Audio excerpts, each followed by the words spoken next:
Hello. Can you hear me?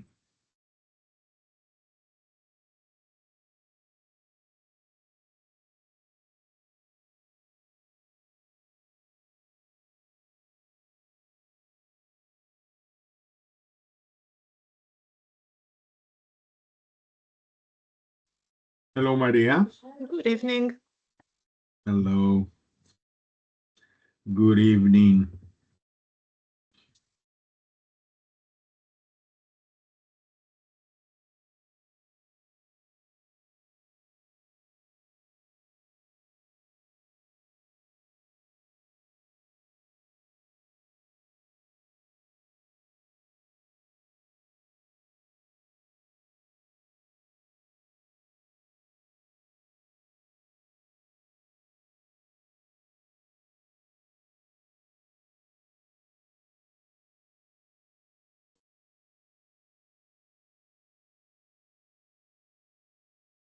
Hello. Hello, Julia. Hello to everyone. Hi. Hello. Hello, Julia. Erini. Okay. Oh, we're multiplying. I like this. Okay.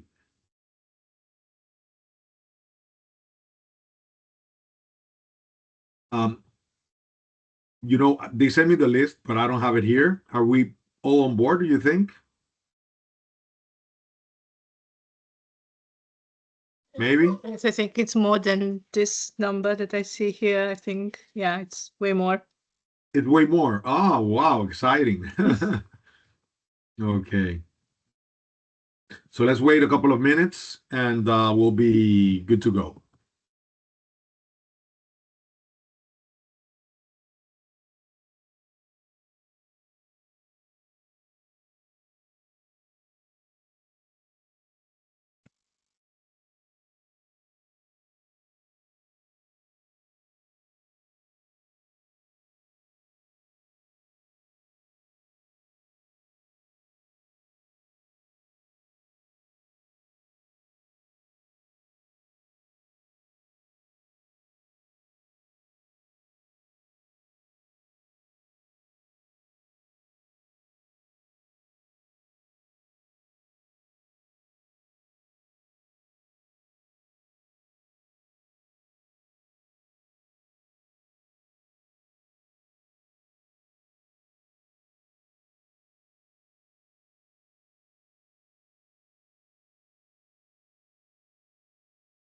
Okay, we're at 17, 18 now, and growing.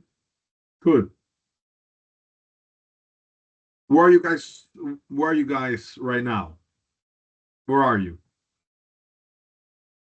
Maybe you The can write it on. Netherlands. The Netherlands. Nice. And yeah, you can write it on the chat or you can open your mics. Greece. I'm in Canada. Greece, You're in. Greece again. Hello from Greece. Okay, Greece, Canada. Julia, no? Canada? Greece as well. Yes. And I'm Irini. from Brussels. Okay, wow. This is okay. Good. Now we're 18. Let me check the list just a second. Got the list here.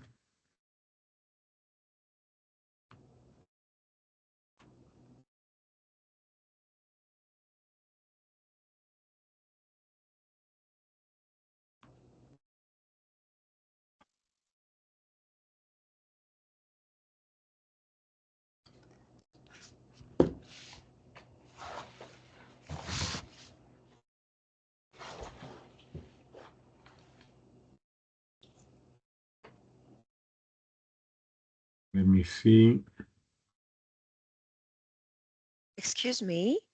Can you Yeah. guys hear me? Yes, I don't know who's. Is it Anael that is Yes, speaking? yes. Hi. We, hello. It's my first time here, and I tried to write in the chat, but it doesn't work. It Okay. says that only members of the team have access to the chat. Okay.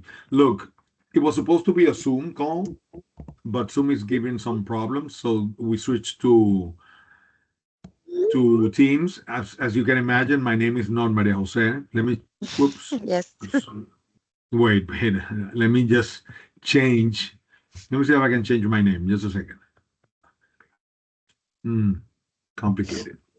Let me see. Controles. Para reaccionar en el chat. Let me see.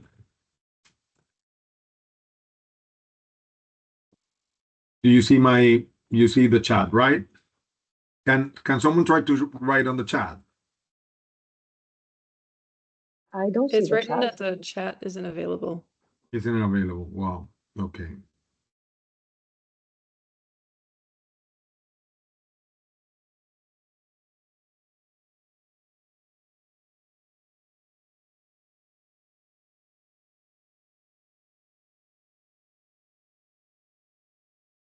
I'm trying to fix it, huh? Just a second. If not, though, I prefer to talk and write less. So if we don't have the chat, we'll do it without the chat. But let me see if I can enable it. Just a second. Sección, información.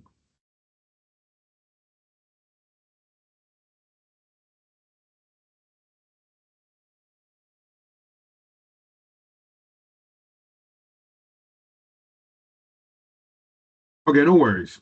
Everything's gonna be fine. We'll fix that for tomorrow.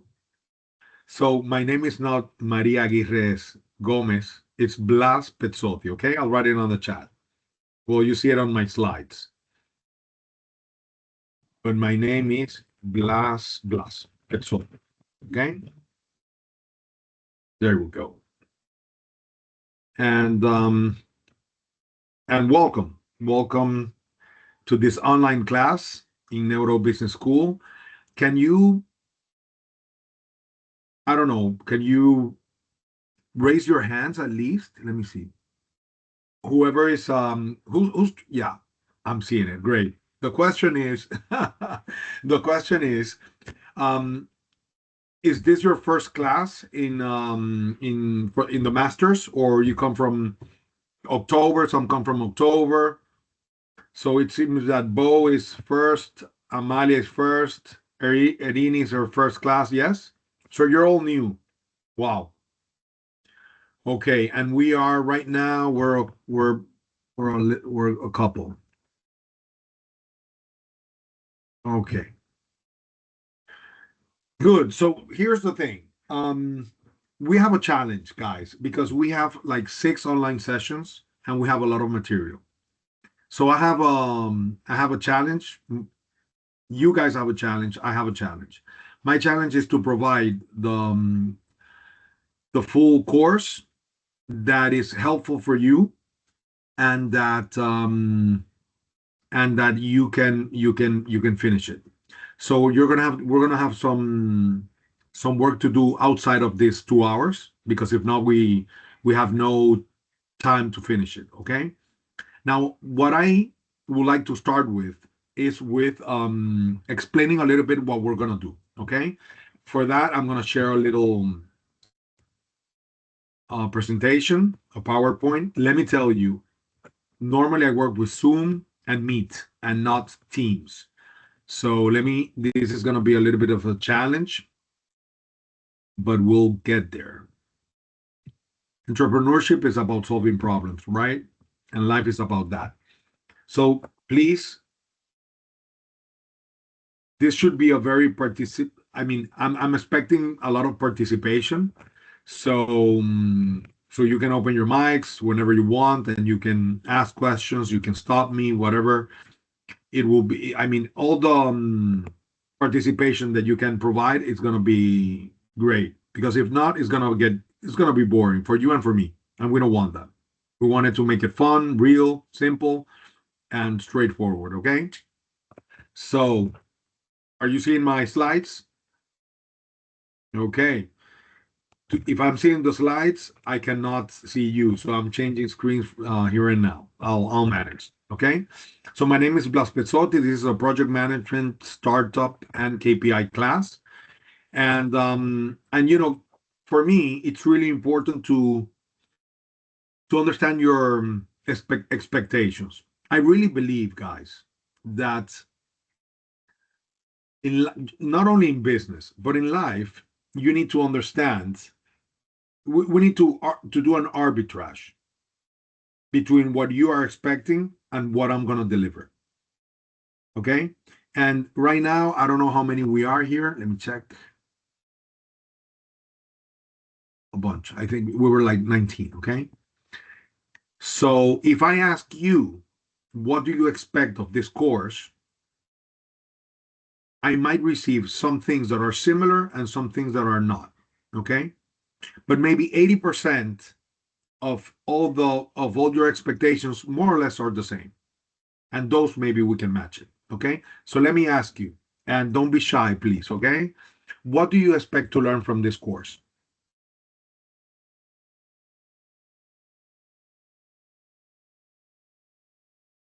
Yeah, just go for it, Anna. Hi. Hello. Personally, I'm marketing coordinator, but at the same time, I started working as a project manager at my company. Mhm. So it's a bit difficult for me to navigate through a graphic design team, through a development team, through marketing team, and through all of the teams that we have. We are a huge company. And because I'm first time in my role, I really need this module, and I think this will be perfect for my growth. Oh, wow, I like it. Now, you're in a big company, you said, Anna, right? Yes, yes, Okay. So you're gonna have a challenge always if it's a big yes. company. Okay, so just relax and patience. Normally, in big, I'm gonna present myself a little bit further on. I worked on a big company also, and in big companies, when you're dealing with other departments, what you need is soft skills more than technique. Like Anna, like everything in life, basically. Of course, here we're gonna talk about project management, but focus on an approach, a very simple approach on startups. Okay, but I'm sure that it's going to be helpful. Okay, but Yes. big companies are very challenging, and I don't do miracles. Okay. Yeah. I think because I'm coming from Balkan and we have really tough character here, that soft Mhm. skills is something that I need to learn. Oh, sure. We all need to learn, Anna, because it's about it's needed in not only in business. I have a 16-year-old daughter, and I need soft skills for that too. I can guarantee. Okay, someone else, Amalia, you wanted to say something? No, I had my hand raised from last time, but I can say Okay, something. I'll Um, save it. yeah, I basically like wanna know more about the KPIs. It's something that I Mhm. use at my job every Okay. day. I'm in marketing, so like yeah, it's something Mhm. to that you can always like keep learning about. Sure. Okay, but if you're in the marketing team, well, we're going to see some KPIs for startups, and we're going to see it at the end of the course. Okay, and it's just that's more. It's less learning by doing than the rest of the things we're going to do. But yeah, of course, we're going to see the KPIs. Okay. Anyone else? I think Maria. If you want to add something about parenting, I'm totally interested. So you mentioned that you have a daughter. So, I have a because daughter. kids, She's yeah, 16. kid, wow, yeah, well, that might be a challenging age because yeah, project management and parenting. Sometimes I have the impression that have so many things in common.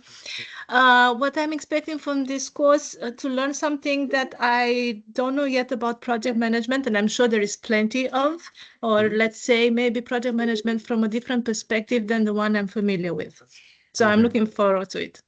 Thank you. Okay. Yeah. Thank you. Thank you. You're gonna see my style is really simple. I mean, life is already very complicated, and I like to keep things very simple. Okay.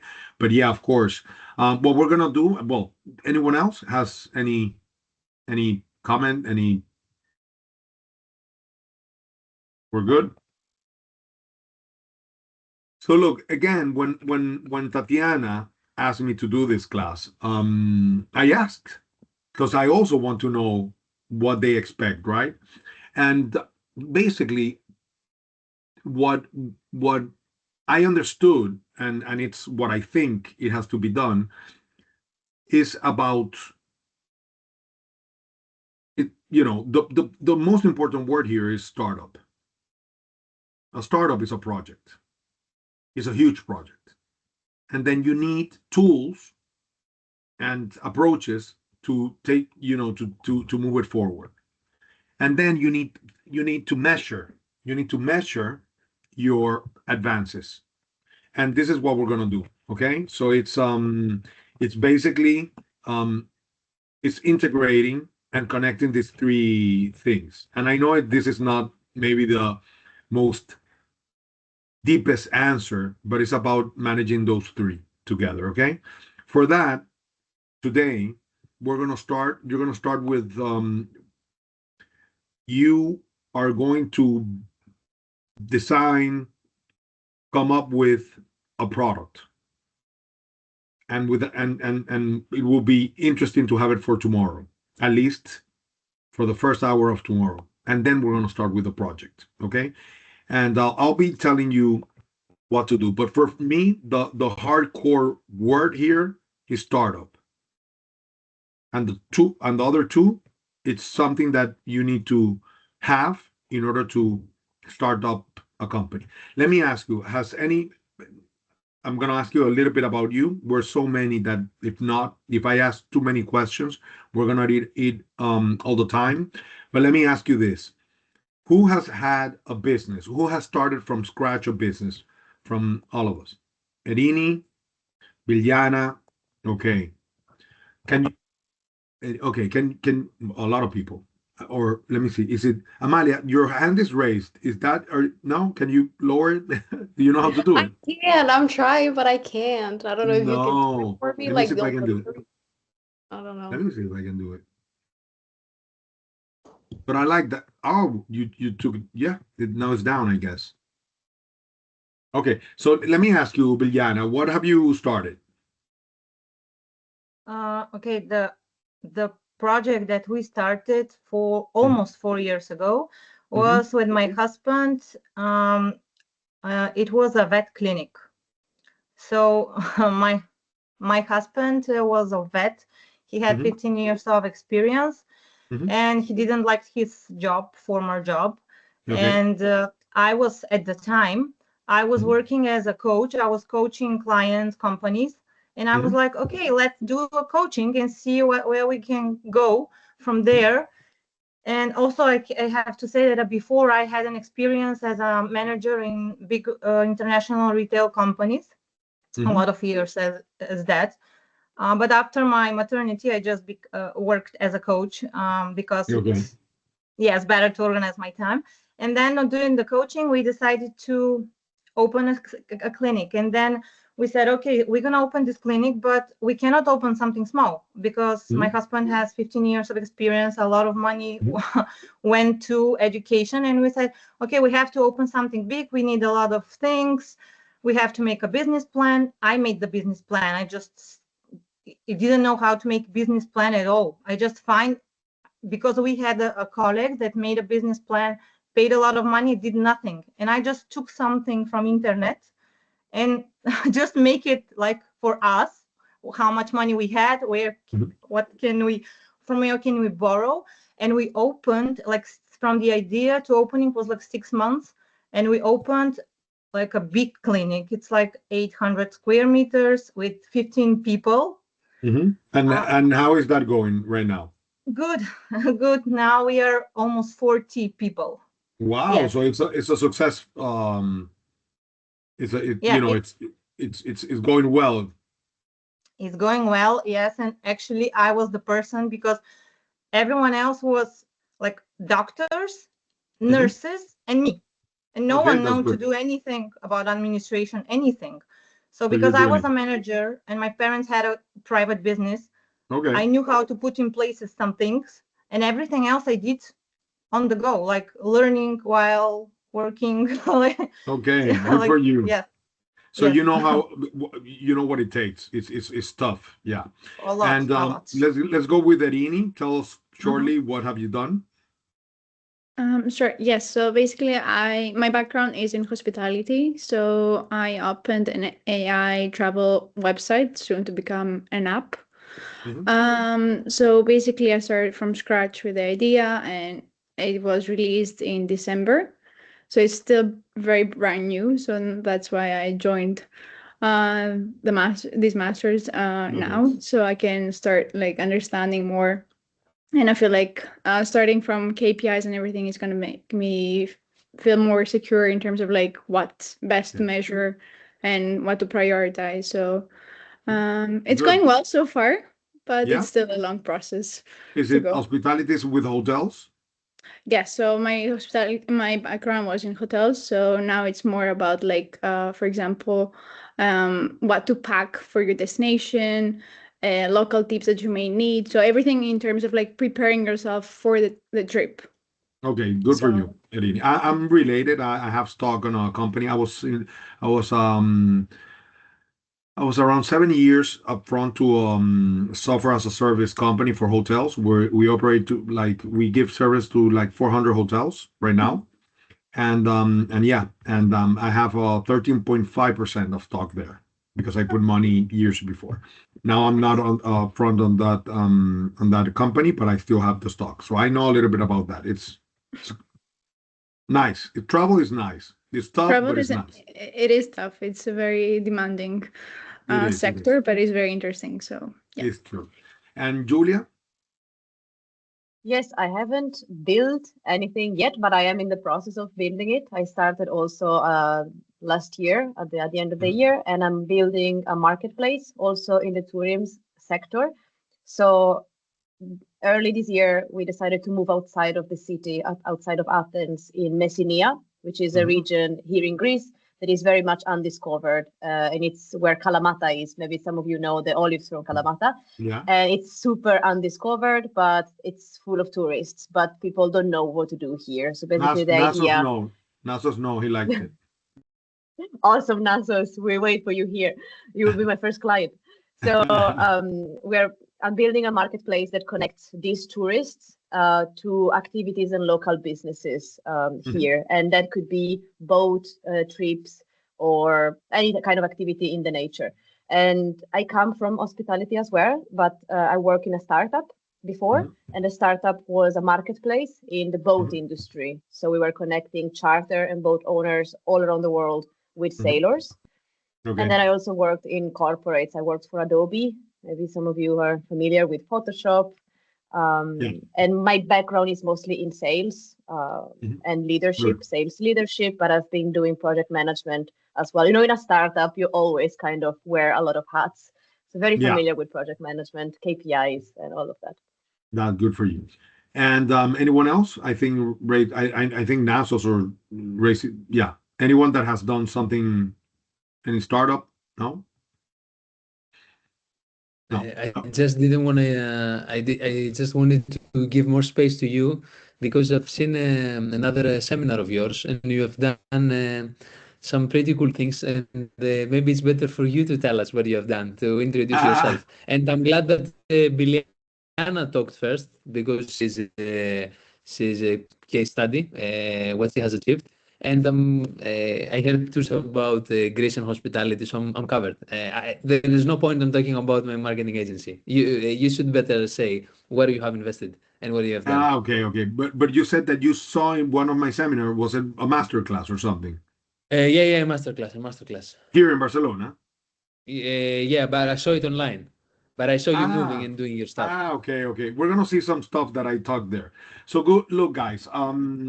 First of all, well, let me tell you a little bit about the dynamics of the class. Your attendance and active participation is going to be 25% of the grade. You're going to do a brand project, and it's going to be a group project. I don't know how we're going to deal with this online thing. I'm going to put you on rooms, I guess. And then you're going to have a final evaluation, okay? That is going to be submitted online, and it's something that it's like a homework, and it's not an exam, okay? This is how we're going to treat the assessment. The methodology is very simple, and I'm a very straightforward person. We want to learn from each other. Okay, so students are here to participate. I really encourage you to open your cameras and that you're present on the class. If you can't, you can't. Okay, but if you can, please, your camera's on. And last but not least, we're gonna keep it simple and real. Okay, I'm not very academic, to be honest. I'm more um, my nature is more empiric. It's more about experience. Okay, so I've done many things. I'm from the Dominican Republic. I live in Spain. I live in Barcelona, but I'm from my last name is Italian because my granddad was Italian, but I'm fully Dominican, 100%. Okay, pure. And I came here to Barcelona 25 years ago. I'm gonna be 50 this year, and I came to do a master's and to do an MBA. I did my MBA. I started working in when you said Adobe, Julia. I worked in a company called Tech Data, and I started as a sales guy there. And then I was hired by Acer, and I started as a sales guy there too. And 6 years after, I was managing half of the 500 million euros we were selling. And at the end, I had like 7 product managers that was reporting to me, and we were doing around 1 million units of PC in sales and hundreds of thousands of other products. So, I know when Anna was saying about the big companies and all this politics is really hard, okay? But business is really simple. The thing is that the humans are in the middle. Um, and when I say simple, that doesn't mean easy. But the philosophy of businesses, they're not so complicated. Now, to make it happen is different. Okay, and this is why I like to measure well planning and execution. I love learning by doing. Has anyone done any design thinking course? No. Design thinking is a methodology where you redefine or you create products or services, and it's with iteration. And what you do is that you talk to the people that are needing your product, and that's how you do it. Another way of seeing it is a lean startup. Eric Rice, have you heard of lean startup?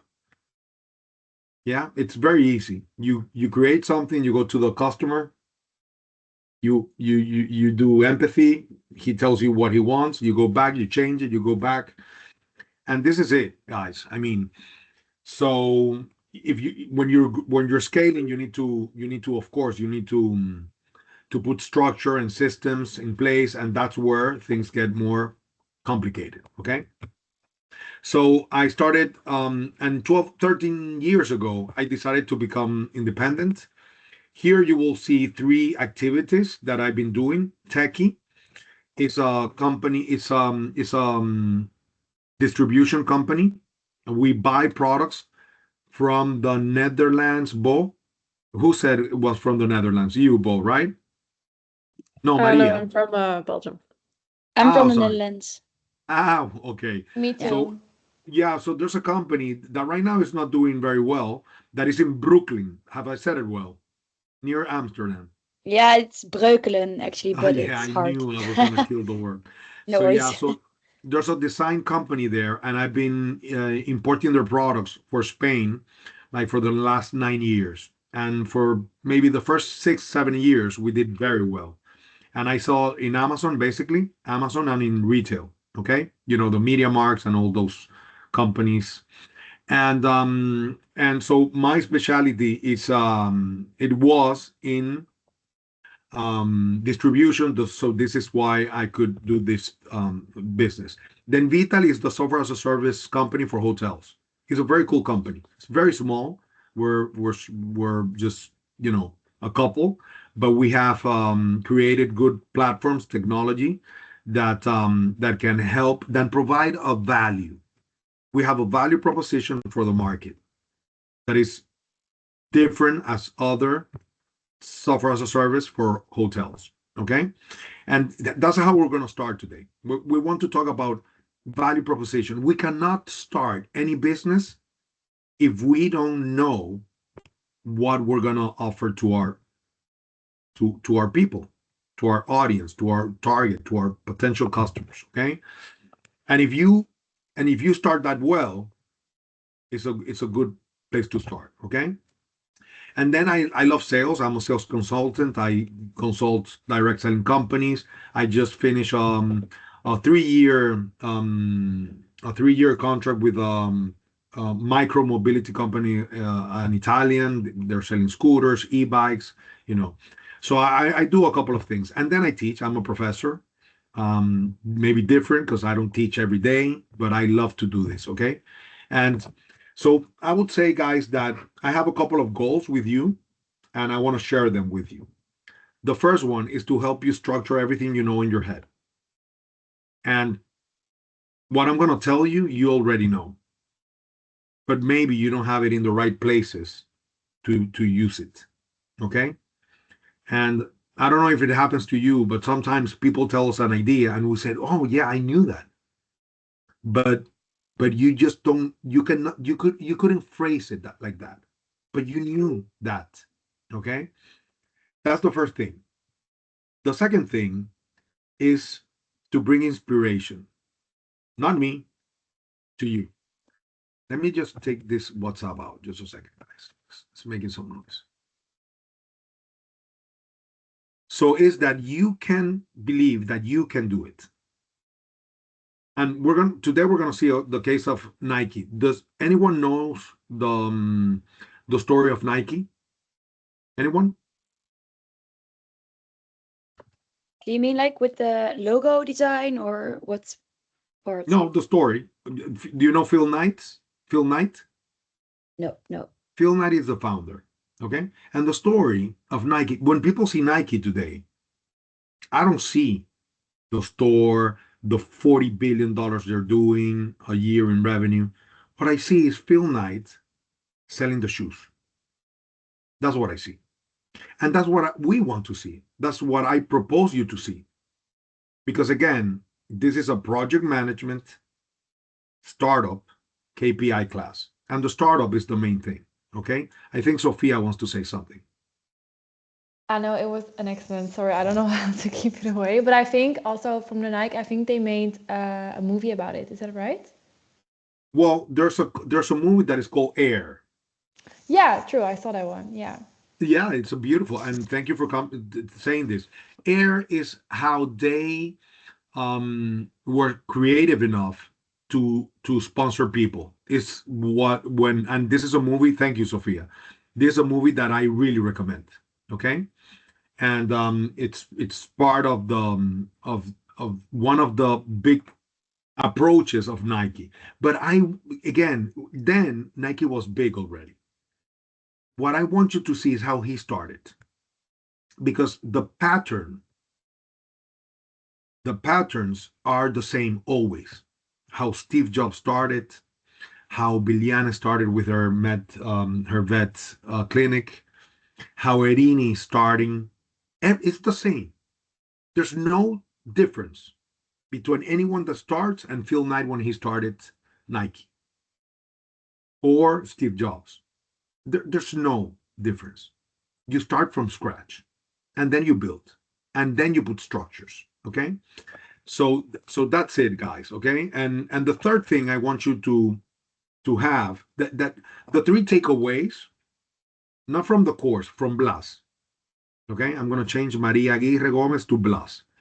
Okay, so the three things is one is I'm going to help you structure it so when you have to use the information, it's useful. Second is about that you can do this because everyone that is big now started like you're going to start. If you want to do a startup, because this is a startup course. And the third is curiosity. You need to work on your curiosity. If you're going to buy a Michael Kors chain, purse, or whatever, check out how much is Michael Kors making. What's their revenue? What's their market cap? because you learn that way. Okay. So today we're going to see two cases of how you build, you look for, um, you bring value to the market. Okay. I was supposed to do this. I'm not going to do this. This is too much. Maybe you can tell me just your name, where you're from, and your experience, your professional experience. So name, age, you don't have to say it. Your name, where you're from, and your professional experience. And we can start with you, Amalia. Okay, I'm Amalia. I'm from Ecuador. My experiences in logistics and marketing. Great, Amalia. Ecuatoriana, entonces, ¿eh? Sí. Muy bien. Okay. Anael, are you there? Yes. So I am Anael. I'm 25. I'm French, but I live and work in Czech Republic, in Prague. Okay. And there in Prague, I work for an American company of the medical industry, and I do like very basic finance. That's Okay. Okay, great. Thank you, Anael. Bo? Hi, I'm Bo. I'm from Brussels, and I studied business management, or I'm actually finishing my studies now. And I worked then part-time as a junior financial advisor for the past year and a half. Okay, thank you, Bo. Liliana, we all know what you do now, but yeah, you can again repeat very shortly. Yes. Yeah. Yes. I'm Biljana. I'm from Macedonia, but I live in Bulgaria a long time. And yes, you already know what I do. CEO Okay. and co-founder of Vet Clinic. Yes. Good for you. And I'm happy that you are performing, Liliana, because normally the statistics are against you. And you started big, something that Yeah. normally it's quite risky, but good for you. Erini? Yes, so my name is Irini. I am from Greece. I'm based in Athens, and my background is in hospitality management and hotels, a company like vacation rentals, and I'm working on my startup. Okay, good for you, Erini. Wise? Sorry? I'm sorry. Yeah. That's You. me, right? Wies. Yeah. It's Wise, no? Yeah, you pronounce it Wies, but everybody calls me Wise when they're English or. You look wise. You look very wise. Well, that's great. That's one thing. I'm Go for it. from the Netherlands. I live in Amsterdam, actually. I started my experience in influencer marketing. Along the way, I picked up more the creative side. So now I'm transitioned in a junior creative strategist, trying to specialize in AI. And I love the consumer brain, so that's why I'm doing this master. I don't have any intention of starting in my own business, but every knowledge is good one. So Sure. That's good for you. Okay. yeah. Maria, thank you. Wise. Yeah. Maria Wies, Alexandra? yeah. Wise. Okay, we can jump to Julia. Yes, I'm Italian, but I moved to Berlin 10 years ago. Then from Berlin, I moved to Athens, and now I'm still in Greece, but not in Athens. I'm a salesperson since the day I remember. My family had a business, so I was doing sales for my family. Then when I moved to Berlin, I started doing sales for a startup. The marketplace I was mentioning before grew my career into becoming a sales leader. So I'm very passionate about people, both in leadership and to help them when I do sales. And nowadays I am a freelancer, so I am still doing sales for some projects. I'm building my own business, and I'm still in the industry, in the boat industry. I'm doing sales also in the boat industry. So yeah, a lot of things. That's good. Ok. Mi piace un sacco l'italiano a me. Yeah, grazie. A me lo Sì. spagnolo. Ah, benissimo allora. Grazie. Laura, I don't know, Laura. Yeah, you can do both. It's fine. So I'm Laura. I'm also from the Netherlands. I used to live in several places as well in the world, including Barcelona as well. So I love that city. I have a background of international hospitality management. I did my studies in that, and right now I'm working for the big company Unilever as a account manager for several different brands. Account manager. Yes. Okay. Unilever is a big brand, is a big company. Yeah, that's very big. Okay. Yeah, good for you, Laura. Thank Okay, Leah. Yes, hello. Leah, I'm 25. I'm from France as well, and so my work experience is I worked in the US for a few years in a marketing. No, I was a marketing director for a toy brand, and then about my studies, I did international business, and then marketing and communication, and then now this master. And why this master? Because I created my own company when I moved back to France, and I wanted to add this kind of services for my clients. Okay.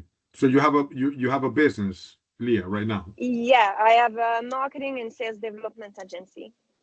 Okay, and how's that working? Yeah, it's good. I started it 3 years ago when I moved back to France, and I have clients from the US, Colombia, and France. Okay, good for you. I don't know if I heard well, because at the beginning you said like I'm 25 years old. Is that, I don't know. I'm not asking your age, but that's not it, right? Yes, that's it. 25 years old, Yes. and you worked in the US, and you started working when you were 10 then. I guess. No, it's because I always did my studies at the same time as working. So Good for you. I yeah. was the same. So yeah, I'm just kidding. No, good for you. Okay. Congrats, Leah. Okay, Atik. Thanks.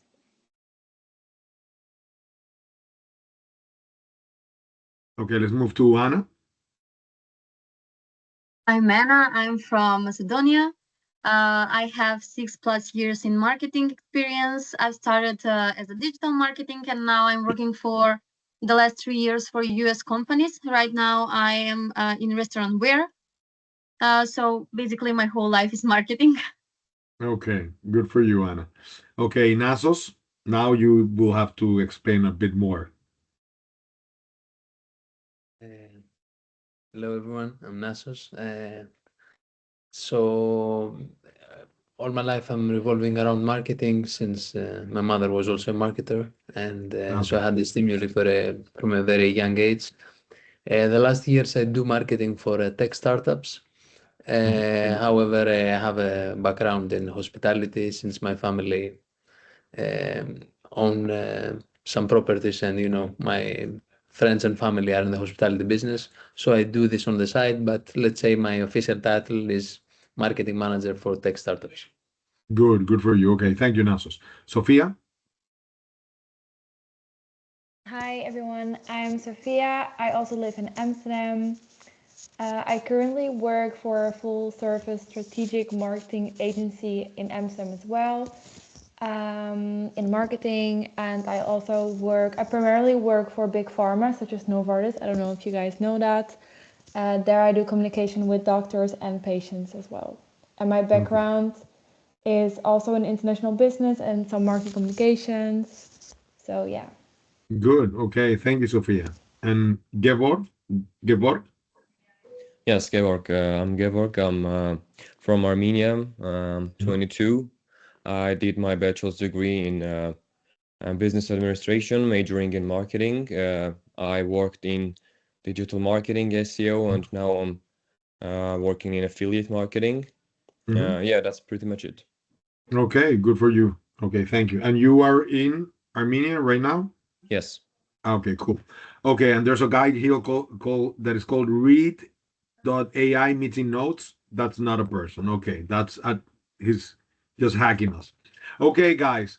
So look, I'm gonna share with you the story of Nike. So why am I sharing this story? Because it will give us the kickoff for this course. Okay, and before I pass to the video, which I hope we can, let me see if I can get this right. I told you guys I'm not the best in Oh yeah, here it is. I'm not the best in Teams, but we'll get it here in just a second. Mikey, you have to tell me if you see. Just a second. No, you're not seeing nothing. Si tienes una pequeña empresa, mantener las finanzas al día puede ser un gran problema. A menos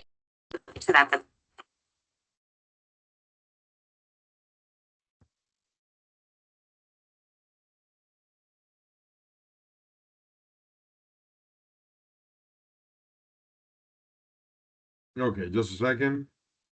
You know that YouTube is a great tool, but they put you ads, and that's not good. But yeah, it's free. So just a second. Let's watch the story of Nike.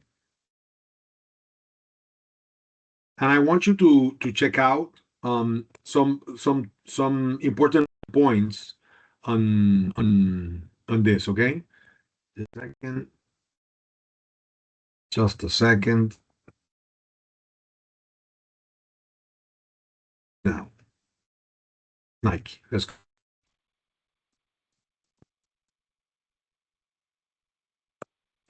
The world's most popular and biggest sportswear company. In just over 50 years, one man's dream of better shoes turned into a global. Are you listening correctly? Yeah? Okay, cool. Yes. Corporation worth over $100 billion. Today, we're going back to the earliest days of Nike to figure out how that magic happened and what the ingredients were to their success. This video is brought to you by Audible, and the story you're gonna watch now is just one chapter in the awesome biography of Nike's creator, which you can listen to for free as part of your 30-day free trial of Audible if you register with the link in the description. The year is 1962, and Phil Knight had just graduated from Stanford. As any business graduate can tell you, becoming an entrepreneur is difficult if you don't have any good ideas, but Phil had one. He was a distance runner back in university, and in one of his business classes, he had written a paper proposing the following idea. Phil had seen how Japanese cameras had replaced the dominant German cameras in the American market, and he wondered whether Japanese shoes could do the same to Puma and Adidas, which were at the time extremely popular in America. And by the way, that is indeed how you pronounce Adidas. But back to Phil. After writing that paper and graduating, Phil became obsessed with his idea about bringing Japanese shoes to the USA. Of course, he didn't actually own any Japanese running shoes, and the few he had seen were brought stateside by soldiers who had been stationed in Japan during the occupation after the Second World War. But this lack of exposure only reassured Phil that he had stumbled upon a great opportunity. He knew that to take advantage of it, he'd have to establish contact with a Japanese company and negotiate to import their goods to America, both of which were actions he had exactly zero experience with. But, as is befitting of the man who'd later create Nike, he went ahead and just did it. In November 1962, he flew over to Japan like a tourist and just started exploring. In the beautiful city of Kobe, he stumbled upon a shoe store that caught his eye. It belonged to a company called Onitsuka Tiger, and the shoes they made were, for their time, very high quality. So much so that Phil was determined.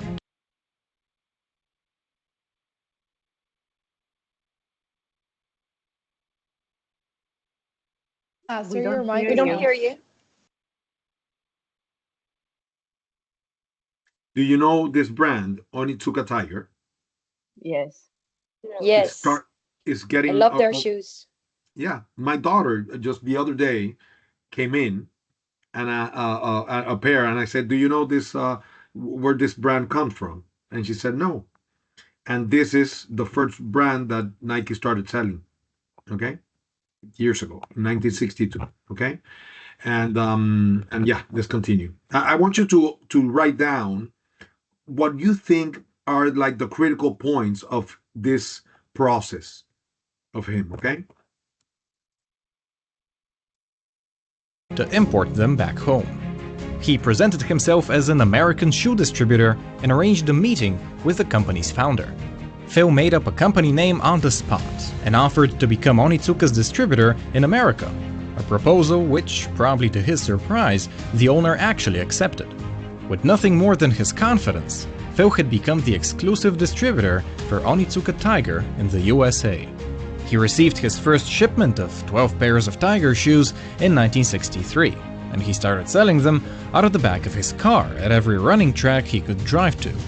Obviously, though, his strategy wasn't scalable, so he went to the only person he knew who understood more about running shoes than he did, his former coach at the University of Oregon, Bill Bowerman.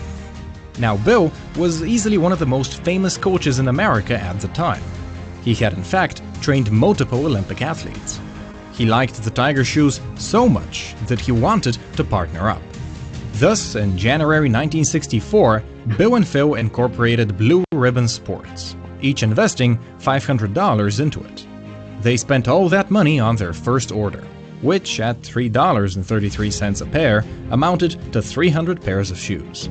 The shipment came through in April 1964, and thanks to Bill's connections, it was sold out by July. In their first year, BRS sold $8,000 worth of shoes, and with that money, Phil started hiring salesmen for his company.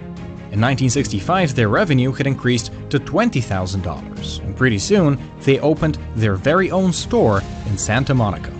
But while Phil was handling the business side of the operation, the actual innovation was coming from Bill. He was the guy who single-handedly brought jogging. Imagina que puedes crear una app con tu propio nombre, solo con pensarlo e imaginarlo. Con Base 44 es posible. To America. In 1966, he wrote a book about it that sold over 1 million copies. And of course, his company was among the first to start marketing the Tiger shoes for jogging. Bowerman was all about innovation, and with every new shipment from Onitsuka, he'd cut open a few shoes to see how they were made, and he'd always try to improve them, by for example adding to the cushion or using more lightweight materials. He'd constantly send his notes to Japan requesting changes. He was effectively designing Onitsuka's shoes for them. It was one of Bill's designs that catapulted BRS into the mainstream. The Cortez, as he called it, became one of the best-selling shoes in 1968, undoubtedly thanks to the 1968 Olympics, held in Mexico. Thanks to the Cortez, BRS sold $300,000 worth of shoes in 1969. But they had a big problem. The Cortez was so successful that they couldn't keep up with the demand. Every new shipment they received sold out faster than the one before, but Onitsuka kept sending them at the same glacial pace. What Onitsuka were actually doing was satisfying their local demand in Japan first, and then sending whatever was left to America. Phil and Bill knew that to expand, they would have to evolve beyond being just a simple distributor. Then they realized that they held all the cards. The Cortez was Bowerman's design, so as soon as their contract with Onitsuka expired, they were free to start making it for themselves. Luckily for them, their contract would end in 1972, just before the Olympics in Munich. Thus, Phil had plenty of time to prepare for his big move. In 1971, he started working on the branding. His first employee suggested calling the brand Nike, after the Greek goddess of victory. Then Phil needed a logo, so he went to a nearby university, snatched the first graphic design student he could find, and told her to make him a logo. For the impressive sum of $35, he got this, the swoosh. In hindsight, that was money well spent, and with his branding now complete, Phil was ready for the Olympics. This time, instead of locking himself into exclusive agreements, Phil established a network of subcontractors across Japan. With production under his control, Phil could finally spread his wings. You can see in this graph of Nike's sales exactly when Phil started importing shoes from his Japanese subcontractors. And yes, he started before his contract had even expired, in 1971. From then on, the story of Nike became one of growth. They became the largest sportswear company in America in 1989, on the back of brilliant marketing like the Just Do It campaign, and by signing rookie athletes that would eventually become famous across the world. The ascent of Nike is a story every bit as interesting as the early days of Phil Knight. But don't take my word for it. Phil Knight himself released his autobiography in 2016, and you can listen to it for free as part of your... Okay. Okay, that's it. That's the story, guys. What do you say? I would What are say yeah. that he had a courage. He was determined to succeed in his startup, in his idea that he had. He was curious to go to Japan and explore options for his idea, and at the end, strategic thinking. He wanted to succeed, and he didn't see any obstacle there. Yeah, he was very bold. He was very straightforward. What else do you see that He turned his passion, which was athletics, into a problem statement. He found a gap and he created a solution that will solve this problem, and he brought a value proposition in the market.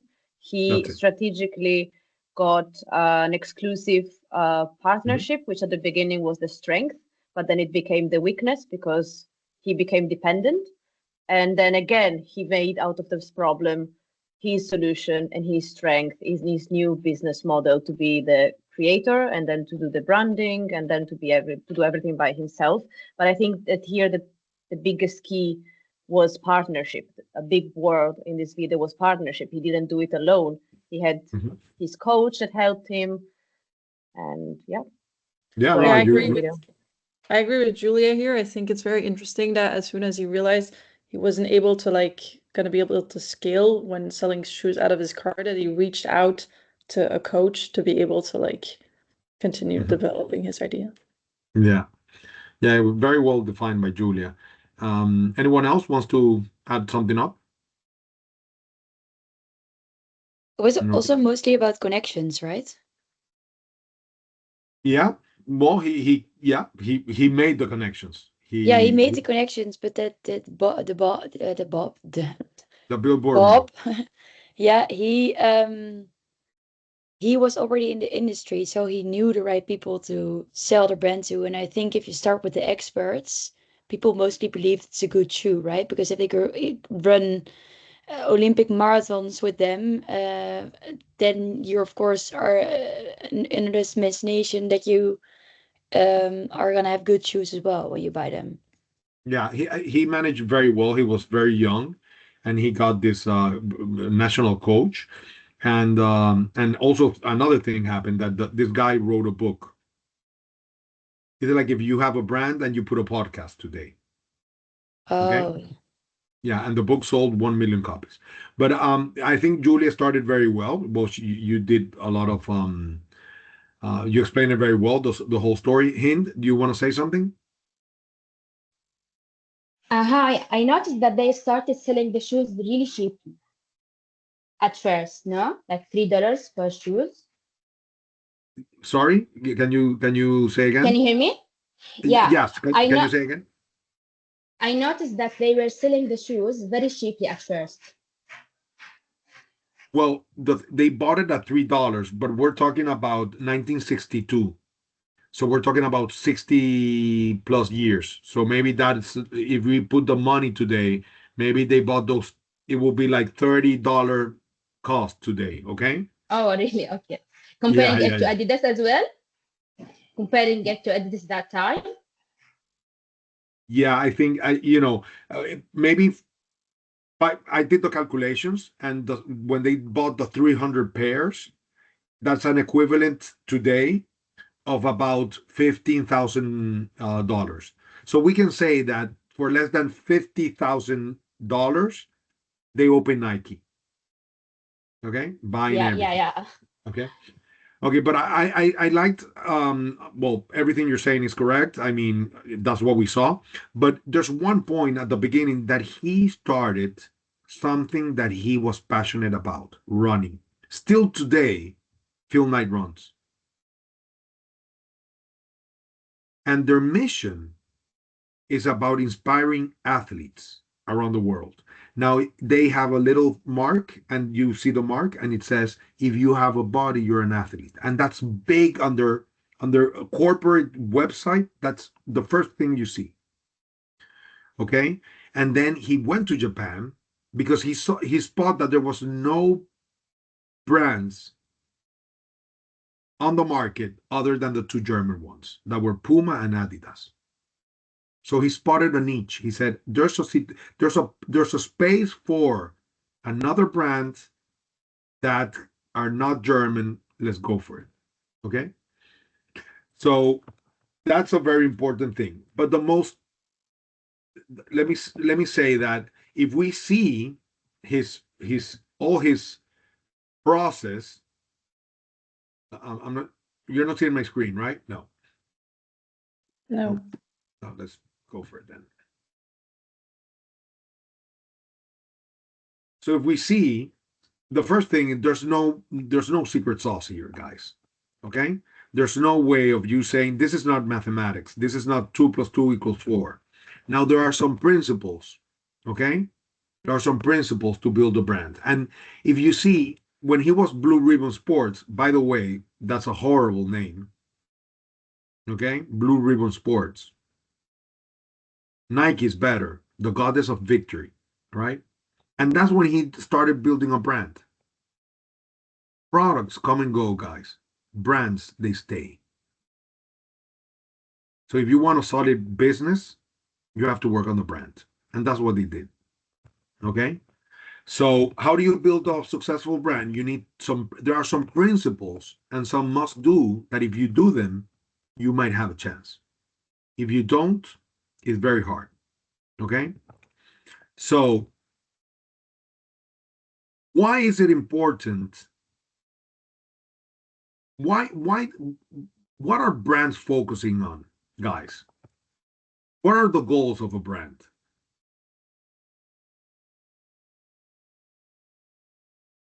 To be recognized. To have awareness, of course, to be recognized. Yeah. What else? Build trust. Build trust, yeah. I guess also like fans, maybe. Sorry? Fans. What do you mean fans? Like a community, people who believe in your brand, like fans, like people. Yeah. Okay, Yeah. like building a tribe with fans and everything. Yeah. Yeah. That's a very good one. Yeah. What else? Yeah, Julia, are you raising your hands? Yeah. Yeah. Yeah. Brand recall, brand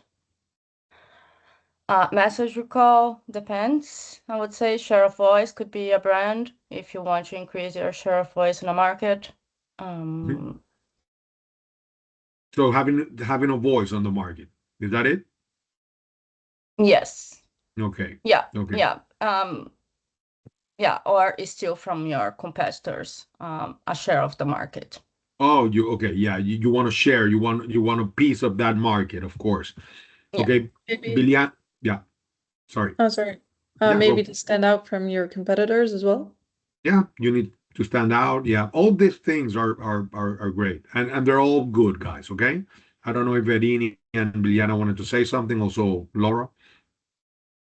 Yes, I think Oh, yeah, everything that mine you was. said.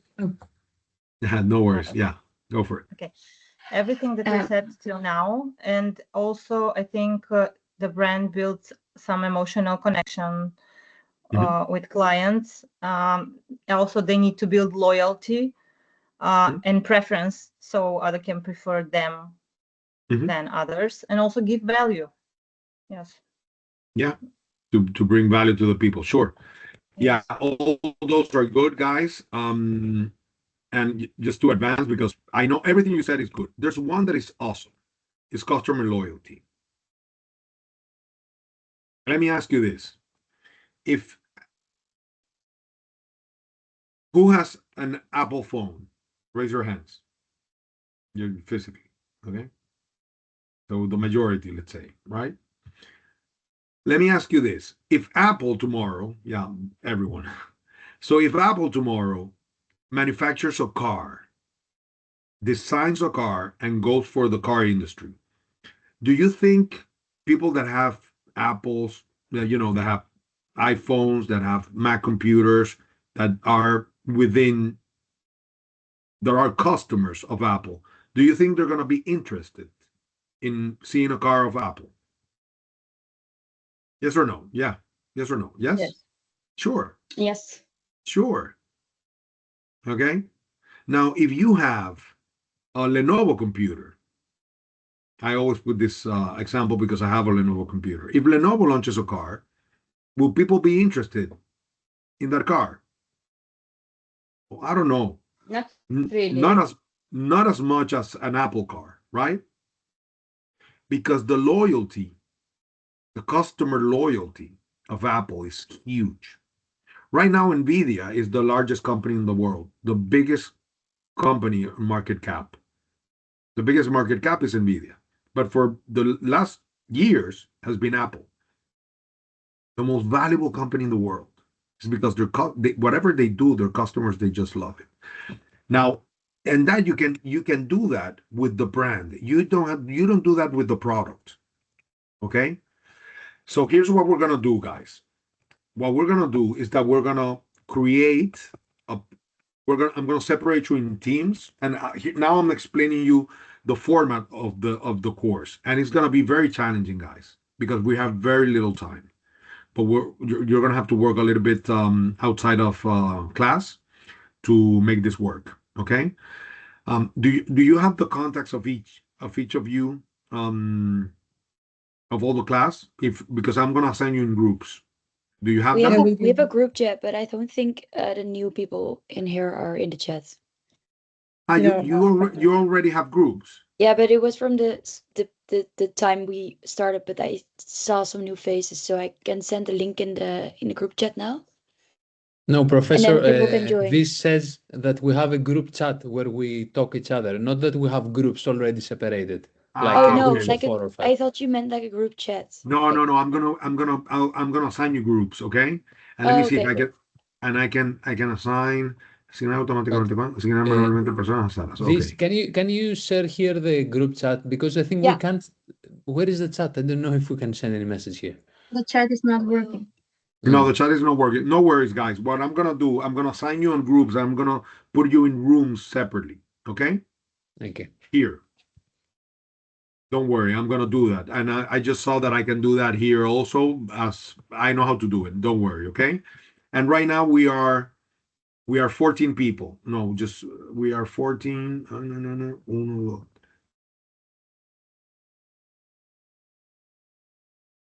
We're 15 people. So what we're gonna do is we're gonna do 4 groups. We're gonna do 4 groups, or we can do 5 groups of 3. We can do 4 groups, and 3 groups are gonna be of 4, and 1 group is gonna be of 3. Okay, that's what we're gonna do. Let me see. It's 1, 2, 3, 4, 5, 6, 7, 8, 9, 10, 11, 12, 13, 14, 15. Okay, that's what we're gonna do. We're gonna do. Sorry. I guess we are 20 here. We're 20 here. Oh yeah. Yeah, only because you said we are because I thought you said we are 15. Yeah. Oh yeah. One and it says 21. Yeah. Oh yeah, it's true. I counted that. See. Ah, okay, because I'm not seeing everyone. Oh wow. That's true. Yes. So we're 20. Yes. We are 20. Okay, so I'm gonna do then 5 group of 4. Okay. I'm gonna do 5 group of 4. Okay. We'll come to that later. Okay. So the first thing to do, what we're gonna do is we're gonna work on a brand. Okay. That's what we're gonna do. We're starting up a new business. To start up a new business, we're gonna have to create a value proposition for the market that is a product. Okay. And the project is building a brand with that product. And we're going to have to do that in 6 weeks, in 6 sessions. Okay. What we're looking for is not that it's perfect, guys. What we're looking is to do the process. Okay. If we were to start up a business, to do it properly, we want to have a good value proposition for the market that has unique selling propositions, and we're gonna have to build a brand on top on that with that, and that is what we're gonna do. And we're gonna tomorrow we're gonna establish the time frame, and that's where the project management starts. Okay, and that's what we're gonna do. We're gonna go and we're gonna learn. We're gonna be learning by doing. Okay. Now, value proposition. Let me ask you this: how can you create a real value proposition? How can you, as a new startup, start with some guarantee that you are going to work to be successful? What's the starting point? What would you say? Yeah, Finding a Sophia? problem. Yeah, Identify your target customer as well. yeah, that's number two. But Sophia said, who said the problem? Me, Me, Julia. Julia. Okay. And target audience is like point two, Sophia. So yeah, the first point is finding a problem, not an idea. It's finding a problem. Okay, the solution will come after. So you identify a problem so you can solve that problem. Okay, let me ask you guys: have you ever seen or done a pitch deck? Do you know what a pitch deck is, by the way? Yeah, can someone just share with us what's a pitch deck? A pitch deck is when you present how you can solve a problem that was brought to you by, example, a client. I work in advertising agencies, so this is how we build a pitch deck. The clients say what is the problem they are having, what they want to achieve, and then the pitch deck shows how we can help them to sort out that problem with the capabilities that we have to offer. Okay, okay, that can be a that's a terminology that can work for your customers in your agency. A pitch deck normally on the startup world is a document, a presentation. Normally, it's between 10 to 15 slides to pitch investors to get money in. Okay, so if you're going to a business angel and you say, "Look, I have a business idea. I'm opening my startup. I'm looking for funding," he will say, "Send me your pitch deck." Okay, and you will see that the pitch decks, they all start with the same thing. Okay, and normally it's a very specific problem. Why, guys? Because business likes specificity. Business wants very specific things. Problems, we have so many problems in the world right now. As we speak, we're facing so many issues, and if we could solve them, of course we will impact highly. But in business, it's really hard. So what we're looking is to be a meaningful specific. I love this phrase that says, "Don't become a wandering generality, be a meaningful specific." We want to be everything to everyone, and we cannot do that. Okay? Nike sells shoes, but in their mission, they say that they are inspiring athletes. To fix that, then they put, if you have a body, you have an athlete, but they're looking to that. And all their marketing, basically their marketing is going to athletes. Okay? And I'm gonna when today when we start talking about building your value proposition for the market, you need to start with a problem. And I love this phrase that says, "A problem well stated is a problem half solved." And you see it on the pitch decks. Look, guys, if we this is Airbnb. Airbnb, this is the original pitch deck of Airbnb in 2007. Okay, they were trying to get 500K of funding. Their first slide is "Welcome to our bed and breakfast." Okay, the second one is problem, and it's very specific for them. Its price is an important concern for customers booking travel online. Hotels leave you disconnected from the city and its culture. No easy way exists to book a room with a local or become a host. That's it. And magically, the solution is a web platform where users can rent out their space to host travelers, make money, to save money, make money, share culture. And they base their company on that. We don't have time for you to look, but let me tell you. Today, Airbnb's market cap, the value of Airbnb on the stock market today, if someone wanted to buy all the stocks of Airbnb, it will be around $80 billion.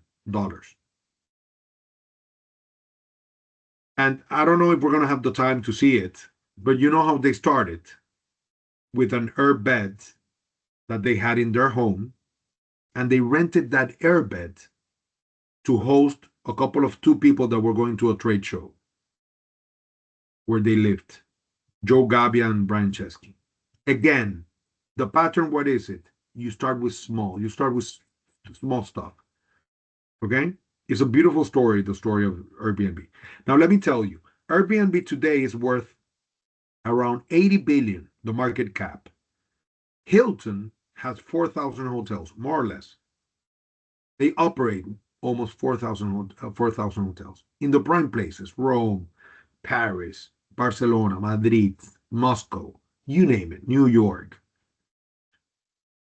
And Hilton today is around 74 billion. So how come a company that has no hotel, is in the hospitality business, is worth more than one of the finest brands in the world? It's because they bring a lot of value.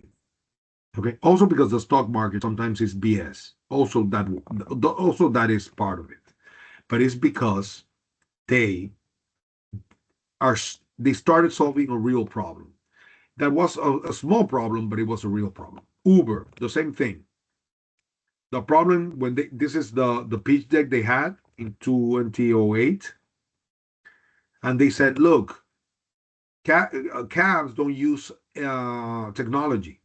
Hailing is done by hand or phone, and they are monopolies. How can we fix this? We have an Uber concept that will bring drivers with technology. Okay? And Uber, I think it's like 100 something billion today, market cap. Okay? This is how when we started with our SaaS company, this is a pitch deck I did. Okay? We said, look, managing a hotel is complicated. You need to take numerous decisions, and KPIs are complex to calculate. The solution is an intelligent assistant to save time and money, to help you make smart decisions and all key information. And then you start, and this is what you're going to be starting to do today, okay? By the way, and this is I did an investment 2 years ago in this company. It was an amazing idea, and it was a surprise travel company. Okay, I invested a little chunk of money, and I just lost it. We're closing. We're in chapter 11, and this company, we had a very good problem to solve, which was helping modern travelers to deal with this problem that was choice overload, fragmented purchase experience, lack of personalized support. And we created this solution that is called Flapping. We sold the first year $1.2 million. Okay, guys? And we couldn't maintain it. And we're as we speak, we did chapter 11 and we're closing. And look, and I'm telling you this because you don't get it right always. It was a good idea. We aimed to a good problem. We aimed with a good solution, and we just couldn't make it. We were not profitable. We were selling, but we were not profitable. Guys, we went in Forbes magazine. When we did the second round, we took around 1.4 million euros that we funded. We got from investors. We all lost our money. Some professional investors, some like small business angels like me. And you don't always get it right. Why do you think you weren't profitable in the end? The travel business there's no margin. There's no margin. So I know that Erini was doing something in travel, and some people are doing in travel. Go for it, guys. Okay, but and also we were selling direct, and I really like channels. For example, we wanted to sell packs in Amazon that we could. We didn't do that. We wanted to go to retailers like MediaMarkt, Fnac.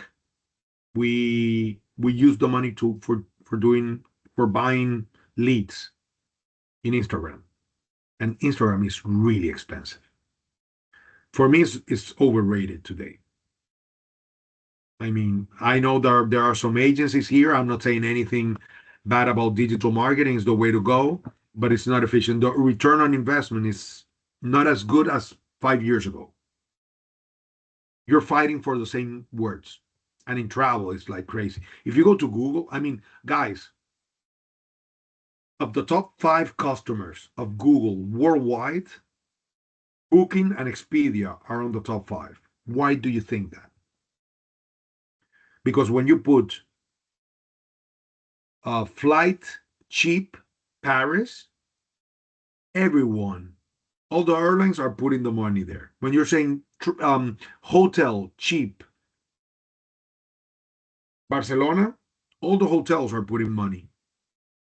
So it's really hard. So Expedia and all the hotels are not putting money, but the big players like Expedia, Booking, they're fighting for those words.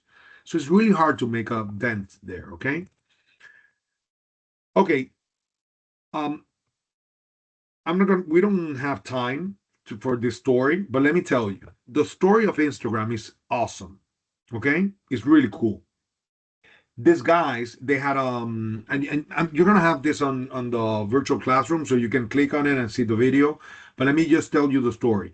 This guy started with a check-in app called Bourbon. Okay, and this guy, Kevin Systrom, when he finished school, I don't know exactly the details, but goes more or less like this. He went to, I think he went to Greece or to Italy because he loved photos.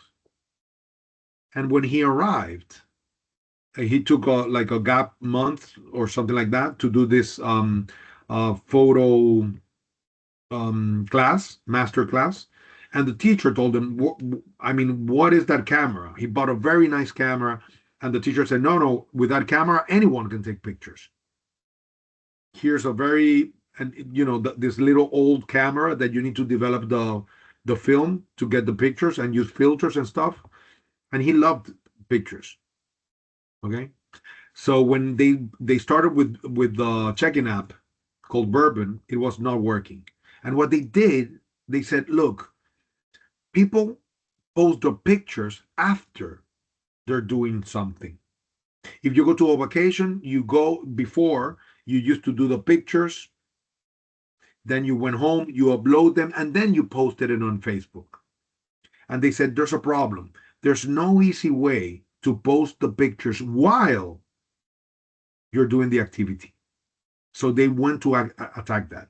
And then they said, and we want to have 3 unique selling propositions. We want to have that the photo is fast, that you can upload it fast, that they are beautiful, so we're going to put filters, and then that we can distribute it. From Instagram, you can send it also to Facebook, to Twitter, to Tumblr.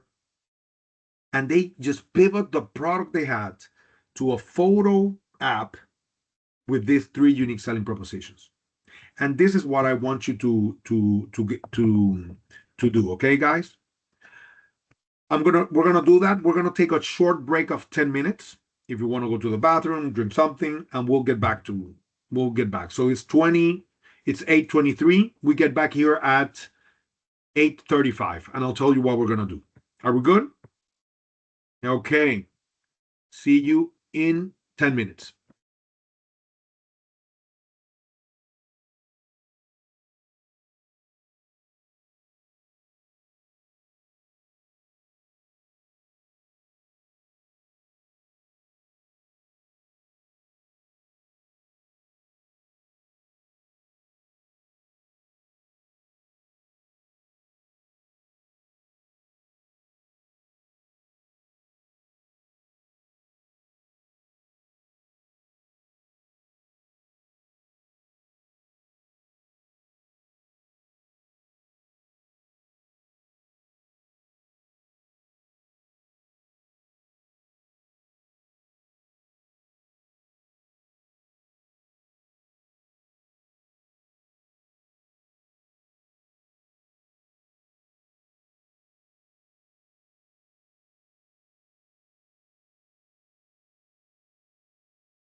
Okay.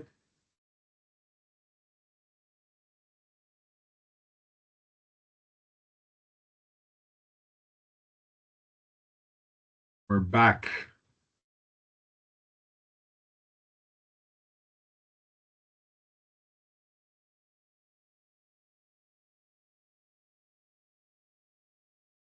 Okay, guys, what I'm gonna do, I'm gonna tell you what we're gonna do now, and I'm gonna put you on groups. I'm gonna do it randomly, and the machine will, Teams will assign them randomly, and that will be your group for the next sessions. And yeah, and like life itself, sometimes we choose with whom we want to work, sometimes we don't. Okay, so I'm sure that all the people on the team, on your group, is going to be an asset. So yeah, and with a good energy, we can of course we can perform. So yeah, so here's what we're going to do, guys. We need to have a product for to work on the next sessions. Okay, so what we're going to do, and this is my suggestion, we're going to focus on the problem first. Okay, so what you should do, or this is my suggestion, just meditate by yourself, and bring an auto brainstorm with you of typical daily problems or situations you have. Okay, make a list of them, simulate your day, your week, and try to find some of them, some of those situations that you would love to improve. Okay, and just select one of those, um, and come back to your groups and share them. Okay, and then vote and choose one problem and one solution for that problem. Okay, and then when you have the solution, which is going to be your product, your service, whatever you decide, if it's a physical product or it's going to be a service, then decide what are the three unique things that it will have to make you different. Guys, it can be also something that is a problem that is being already trying to be solved by other brands. But if you are aiming for something like that, you need to be very unique on this um, that you want to have as a solution. Okay, as your product, as your service. Okay, so are we good? So basically, is you need to you need to come with some ideas, share with the group, and well, ideas with some problems. You share with the group. You decide a problem. You create that idea, and then you state it clear. Okay. Any questions here?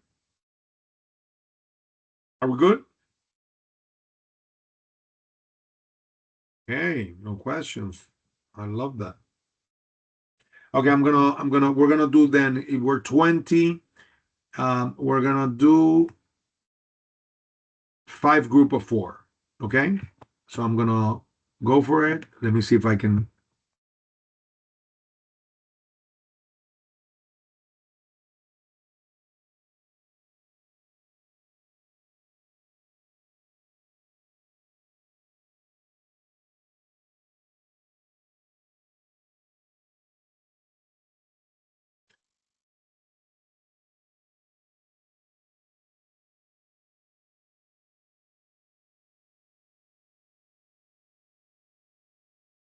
Okay, let's go for it.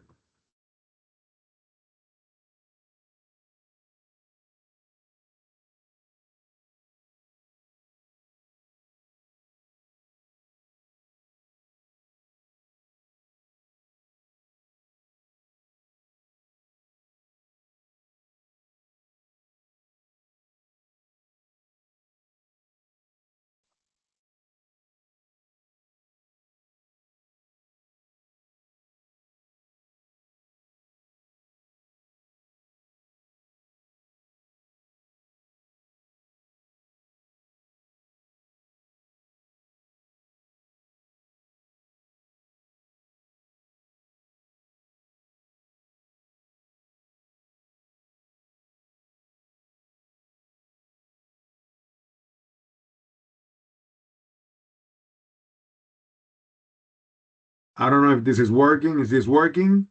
Are you getting to rooms or no? No? I don't Okay, think no. so. Okay, no worries. Let me No.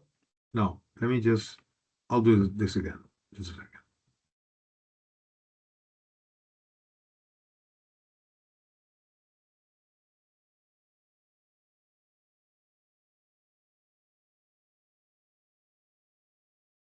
There we go.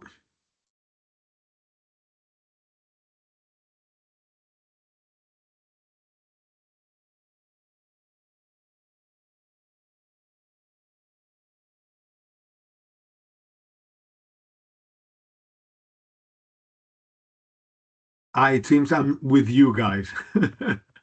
I'm leaving now. Just a second.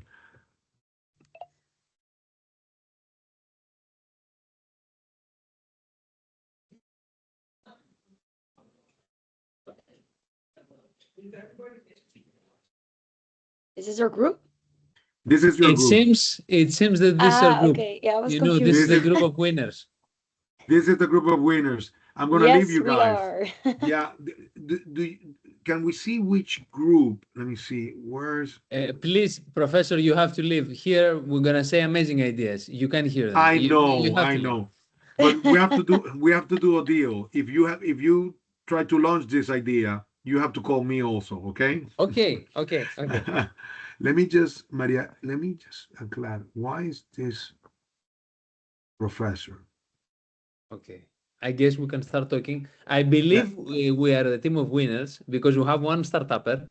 We have Kato that she is super creative. I've seen what she's making in some other projects, and I wanted to actually have you on my team, honestly. And we have this that is just a category on herself. So we will win. We will win. Yes, definitely. Do you have Guys, any just a ideas? second. You're still here, stealing our ideas. Yeah, I cannot leave. I'm sorry. Don't worry. You're Just stuck. I'll go out. I'm gonna shut everything down, okay? Okay. Good luck. Thank you. Well, I feel him. I also really don't understand teams, but yeah. Do Anyway, you have any idea?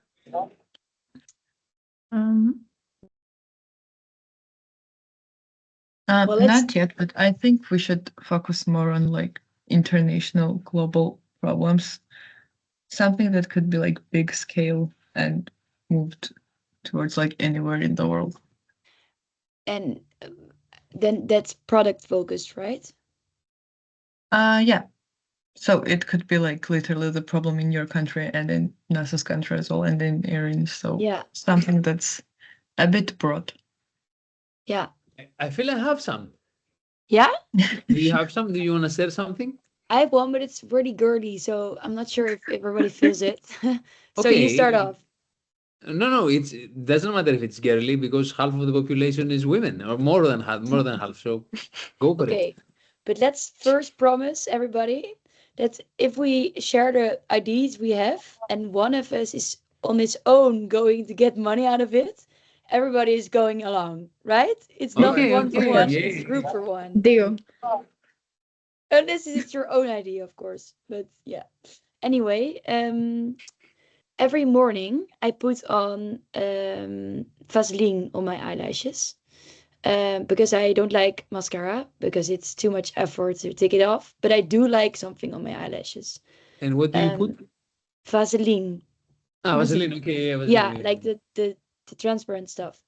And sometimes I even put like transparent mascara so my eyelashes stay like in shape. So they do look kind of like they're in my face, but I don't wear layers of mascara because that feels annoying in my face. Anyway, a lot of my friends do this. Here in Holland, it's a big thing. I thought maybe we can spread the trend. So I thought, what if we, but the Vaseline, of course, you have a jar and you put your finger in it and then you put it on your eyelashes. So I thought, what if we like developed a product that is contains Vaseline and serum in it, and with the eyelash brush, and you can apply it straight on your eyelashes. Interesting. I can do devil's advocate, but I have no idea. I don't know how it works practically. So maybe the girls should go first because they have maybe some experience Maybe from it's this only kind in of Holland situation. thing, or here in Amsterdam, but I'm not sure. I mean, I really want to actually try right now, so probably after the call I'll try, because that's like the first time I've heard about it. Yeah, I have never heard of it. In Greece, at least, it's not a thing. But you will try. You will both try. Be honest. You will But I try mean, it soon. like, I guess, but what's the reason, like, for you to put It's very good for your Vaseline? Like, why eyelashes. Vaseline? That's why I'm So asking. you know that there was like a By the lash way, this is a serum very spreading interesting around. use for Vaseline in the morning. Yeah, but there was like a lash serum spreading around. And people used it, and now dermatologists discovered that it's pretty bad for your eyes to use. So I stopped using it, but also me stopping using it is also shorter eyelashes, and they're falling out a lot of the times. Because I'm obviously putting hands on my eyes and stuff. And Vaseline is a very good solution for strong eyelashes. But of course, the jar is not very easy to apply on your eye without getting it in your actual eye. So Okay, devil's advocate. So here we are basing our idea on another product. And we also need some chemical knowledge, and there is some R&D that yeah, of it's course, yeah. actually a black box for us. Yeah, it's maybe too complicated, but yeah. I don't want to prove that the idea is wrong. It is just I'm doing it, because I'm trying to guess what a committee or the professor would say to us. So we are depending on a product. If something happens to that product, and this product is also based in petrochemicals, which means petroleum. So that means the base of a barrel. So it's also very price sensitive product. And we also need some chemical lab knowledge on mix it with, you said serum, I think. No serum. Okay. So, but just like oils, all natural stuff. yeah, but So we no have chemicals.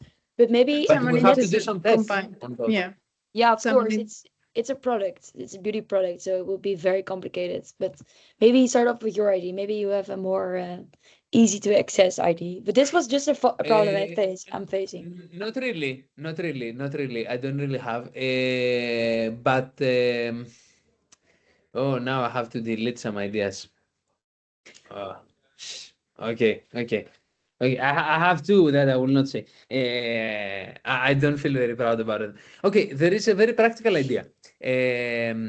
For example, I will say something that maybe Irini can reflect on it, but I'm sure you can think of something similar in your countries.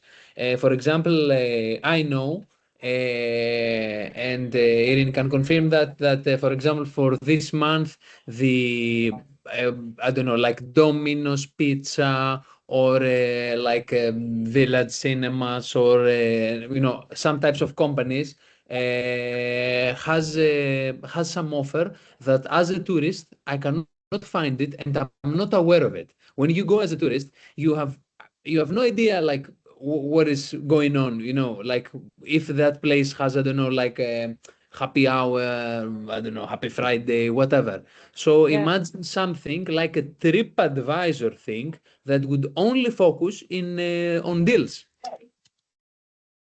Like discounts and like things exactly. that going on, Because but you don't know because they don't We have really that want to in promote Holland. them, basically. But traveler focused.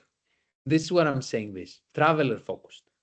Travel So, focused. like for museums or cinemas or restaurants or happy hours. Yeah. I will Oh, say. okay. I will give you two examples. So this what was it, Sunday, Saturday? I don't remember. This Sunday, I went to a theater with my family because now I'm back in Athens, and we went there because my sister was part of a newsletter that they sent her an email like only for that weekend you get 2 tickets and you pay one. But if you were a tourist, you would never know about this. As an example, and there is another thing that Irini would know it, a big telecommunication company in the past You could send a message, Cosmote deals for you. You could send a message with that was just costed like 20 cents, and you would get half of the price for the cinema ticket, or you could get some discounts. Some discounts that the companies are okay to give them to like practically everyone, but tourists don't know about them, and they pay full price all the time because they don't know where to go. They don't know where is the deal. Yeah. Wait, one question. The one that you have in Amsterdam, the app, does it show like, let's say, nearby offers? So can you like open a map and see where offers close to you? Let's say if it's in a physical store. Yeah, you can map it. You can say like location Amsterdam, and then you can find deals. So you We have find actually deals around you. Sorry? You find deals around you.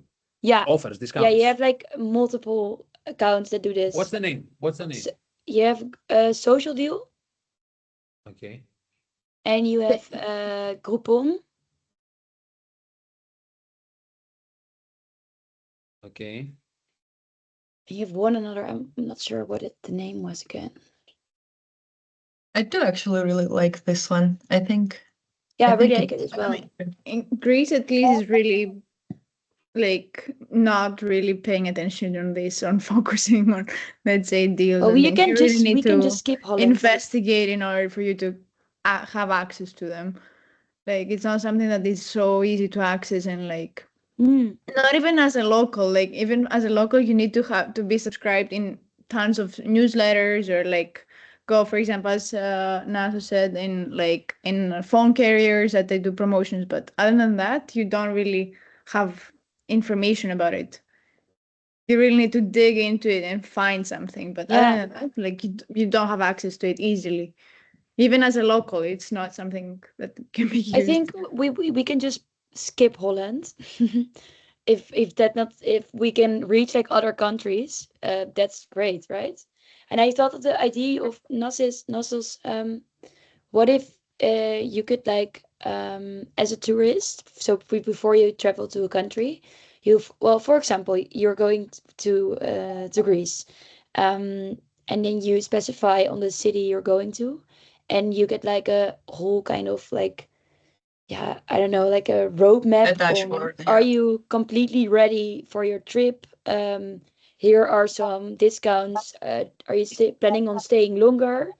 You can, for example, get phone discounts for SIM cards in that country, or if you're planning to stay on a 3-day trip, here are some 3-day guide tours that you're like more specifying the target. You know, like you can put on filters, and it's easier for you to get around, because one thing I know about Social Deal and Groupon is that you can get really, really lost in all the things they offer. So I think if you specify more and make it more about the person that's entering the app and using it, more user friendly, I think you can also always as well do it better than the apps we have right now. Yes. Look, I will be honest with you. There is not an idea that I thought right now, because I was with it in a startup competition. But later I did something else. I invested in something else, did something else, and just left it back. I had it named this cow, like a cash cow, you know, that like a cow that makes milk, and this cow that, you know, as a cow, it constantly, you know, gives you discounts. But but the point here, you know, it's like try to think what it is problematic about it, because of course there is some value to it. But do you see something problematic about it? You know, maybe we should go for another idea. That's why I'm saying it. And also let's try to relate it with what the professor asked. I have a picture of it. I don't know if you managed to take a picture of it. Yeah, I do have. So typical daily problem. Let's see if it ticks the boxes, you know. Daily problems that you have. This is not a daily problem. It's when you travel, first of all. Yeah. Because I think it could be like a problem. It could be for locals as well. But it could be take us for, if you want to expand, it can be even for locals, like in order not to specify it just for tourists. It could be like something that for everyone, not just tourists. I think so as well. And even like well, for example, upcoming weekends, maybe that's more on a daily use. I can also, if I would, I could also like download the app. Let's say we have an app, and be more specific. Let's say I'm going to a different city in my country, and I'm going there for 2 days. I want to know what to do there with what discounts. And also, I think it's nice if you could add some touches to it, like being very specified about what a deal includes, for example. Because a lot of the times, I think trust is a big issue with these kind of things because you always feel like the deal is too good to be true, right? So that could be like also a daily problem. It being like a very trustworthy website. And look, as about this, um, um, first of all, you said something earlier. You said an idea is about that usually in this kind of apps you're getting lost. Yeah. And I have in mind something like We'll talk about it too. Oh, yeah. More? What In the happened? middle of the sentence. Yeah. Oh, wow. So we have new members in the team. Yes. This startup is growing as we speak. Now we're more. Okay. Okay. You were Okay. saying? But honestly, are we? Did we just increase the size of the team, or No, what? no, guys. Look, guys, it's impossible to do this so fast. So no worries. Let's do something, okay? We already have Tomorrow. clients. I know. Most of you, you're very clever. So let's do something. Um, First of all, tomorrow we're gonna start, and the first 25, 30 minutes, you're gonna finish that, and you're gonna create a document, a deck, a slide, where you put the problem, the solution, and the solution is gonna be your product, of course, and the three unique selling propositions. And you'll have 25 minutes to do that tomorrow. So if you have not advanced enough, work on that for tomorrow, okay? Another thing, it's challenging to manage this from here, from Teams. So did you see that I assign a group number to each? Group 1, group 2. Do you know this? No? Okay. Sorry.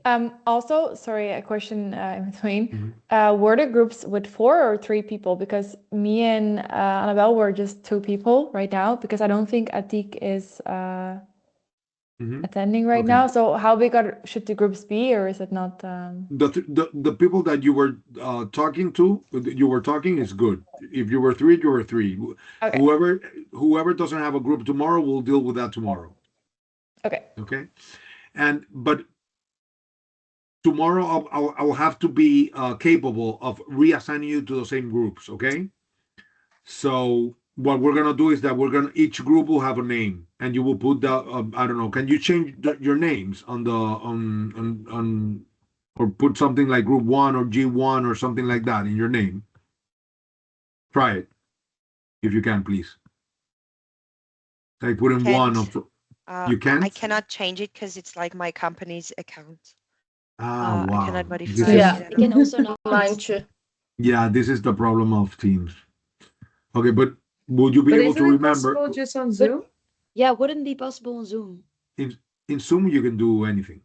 But Yeah, why are we we on used to do Teams it then? on Zoom, but it changed Yeah, for this but class. the Zoom was giving a little bit of problems. Okay, But we can okay. just we can just note it down, like we can note the number and just the name of the other people, and Yeah, it will be easy, I guess. yeah, that's it. Would you recall? Would you remember tomorrow your groups? Yes. Yes. You're all good-looking people, of course. You're gonna remember. Okay.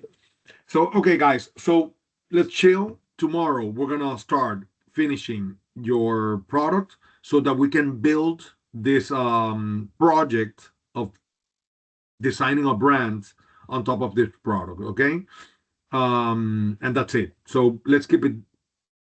Today let's keep it there. Let's keep it simple. We'll start tomorrow where we ended today. And yeah, I'm excited. guys. See you tomorrow, and have a good night rest. Okay.